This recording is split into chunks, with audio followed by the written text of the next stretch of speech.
Welcome, this is an instructional video for Pokemon Go users. Niantic's Labs didn't provide much information on how to play the game, so I wanted to clear it up. Obviously, this is a Japanese port of the game. I've been playing about a week. It was recorded on a train. So this is the main screen. It uses the same canvas as Ingress, with the portals being Pokestops. So Ingress uses real world locations to create portals. These portals you can farm items. So now a Voltorb appears, so you just tap on the Pokemon to enter the encounter screen. I already have a few Pokeballs. New players will have to farm them first. Farming again comes from portals. Um, so additionally, this is the standard view for the encounter. There's also a AR mode, but battery usage on each mode varies. So in AR mode, it actually overlays the Pokemon on top of the real world environment that you are. So it uses the camera. So I'm just flicking some Pokeballs at it, trying to catch this Voltorb. Um, so yeah, as you can see, even the drop of the Pokeball is in sync with the environment around it, which is pretty cool if you ask me. Now, I've already caught a Voltorb before, so it won't say that I won't get a bonus for catching a new Pokemon. But here is the entry that you see once you catch a Pokemon. You can then visit this Pokemon since it's in your inventory. You can see Poke Shards. I'll get on to all of that a bit later. But anyway, I want to get back on track. Um, this is the real world. So these streets here that you see are real world locations. So there's something called biomes, which means that in different environments you will experience different sort of Pokemon encounters. So water environments, water type, and the desert, maybe you find a Sandshrew. Anyway, now this here is a Pokestop. So this is what I was talking about before, where you can farm items. So I just gave it a spun and out popped a few Pokeballs. So you need to do that to get any items whatsoever. There's a fair few items in this game in the field test. So you've got your Pokeballs, Great Balls, and Ultra Balls, but then you've also got potions, Super Potions, and Hyper Potions. On top of that, you've got raspberries and lastly, max revives. Now, I'm just opening up my Pokemon inventory here. You can see that I've got a fair few Pokemon already. So you'll note that it says CP and then it gives you a numerical value. Now, that numerical value is what we call combat points. So it's how much damage we do while in combat. Yes, that is correct. I said combat. I actually have a Pokemon battle for you guys to see a bit further on in the video. But anyway, I just want to go through how the Pokédex works. So the default sorting is by CP. Now, we have a bit of a glitch here. It scrolled down too far. Anyway, we can sort by HP. Um, Here's a Poliwag. Now I've got one of these. It shows you he's got a CP of 49. He's only got one evolution shard. So evolution shards will evolve your Pokemon. So how you get evolution shards is by capturing a unique Pokemon. Once you get the right amount, you will then be able to evolve one of your Pokemon. Anyway, what's happening on the screen right now is I found a gym that was captured by a member of the opposing team. So I need to put together a team of 6 Pokemon to face off against the opponent's gym. Now this is a level 2 gym, which means I will not need as much of an effort to reduce its points to 0.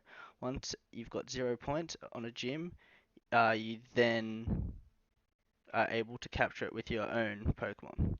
So at the moment, the battles are probably the most broken part of the game. See, I just tried to dodge one of the attacks by the Gloom, and it didn't work. I still got hit.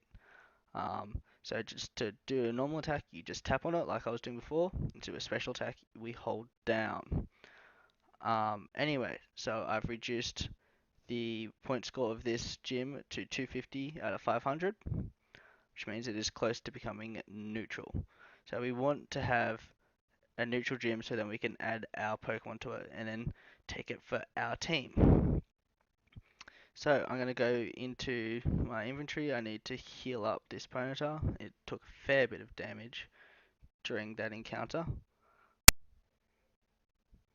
So let's have another look at that Ponyta.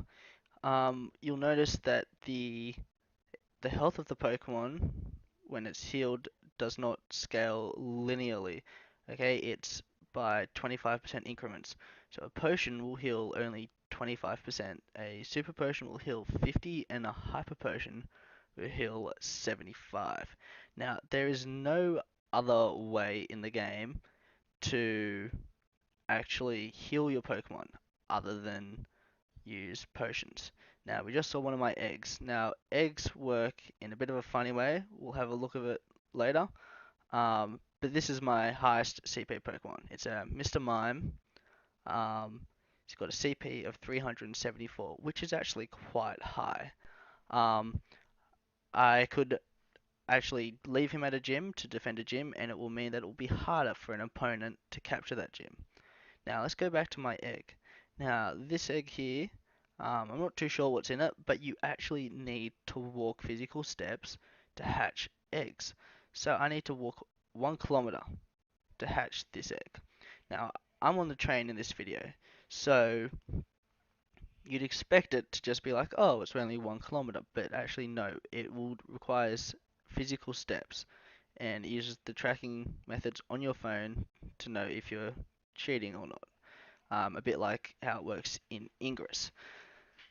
Anyway, this is the Pokédex on the screen at the moment. You can see we've got all the 150 Pokemon in the game. So it's only the original Pokemon, which is a bit of a difference for you younger kids, but for us, this is all that we had back in the day. I'd like to take this opportunity to point out that we can actually see the 3 legendary bird Pokemon.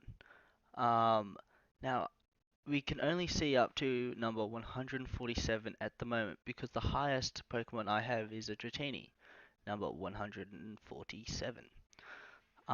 So as you catch more Pokemon with higher numbers, it will increase the cap that you have in your Pokédex, much like in the games. Now, I want to go into evolutions. So, as I explained before, we need to have evolution shards to evolve our Pokemon. Now, I have enough evolution shards to evolve a Rattata. I know it's a Rattata, but they're so common that that's all I had. So I chose the one with the highest CP to evolve. So we saw that he had a CP value of 80 before the evolution. So I'm now evolving him, and out pops a Raticate. Now, this Raticate will have a CP that's scaled with the CP of the Rattata that I evolved it from, which means it'll be in the higher bounds. Anyway, um, back onto the map. So I'm approaching a neutral gym at the moment. This neutral gym does not have an owner, so I will put a Pokemon there. So I'll put, yep, that Raticate that we just evolved. See, it now swaps to yellow team. So I can now either train my Pokemon or leave my Pokemon there to defend it. So I want to train my Pokemon and increase the gym level. Now, gym level is something that um, that will decide whether or not you can take over a gym. So when the gym level reaches 0, it becomes neutral and it can then be captured. So I was training my own Pokemon, so my gym level will actually increase because it's my Pokemon that's currently at the gym. So it's at this point of the video that I would like to clear up a few misconceptions there are about Pokemon Go.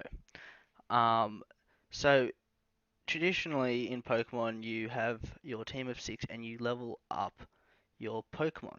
Now, Pokemon Go works in a bit of a different way. We have CP points, which don't actually equate to levels like they do in the traditional game.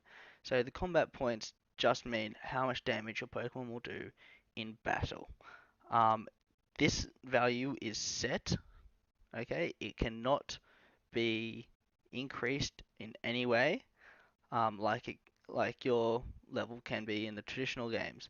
Um, but instead, your trainer level increases. And when you train your Pokemon, it's not your Pokemon that's leveling up. It is the gym that the Pokemon is at. Um, so at the end, when someone pops off your Pokemon and beats you, that Pokemon will still be the same CP, and you will lose the gym. Okay? Now, I've pretty much covered every aspect that is currently in the game in terms of the game mechanics. At this moment, I believe it is still quite lacking in terms of uh, different sorts of gameplay, but I mean, it still is a field test. So take everything I say with a grain of salt.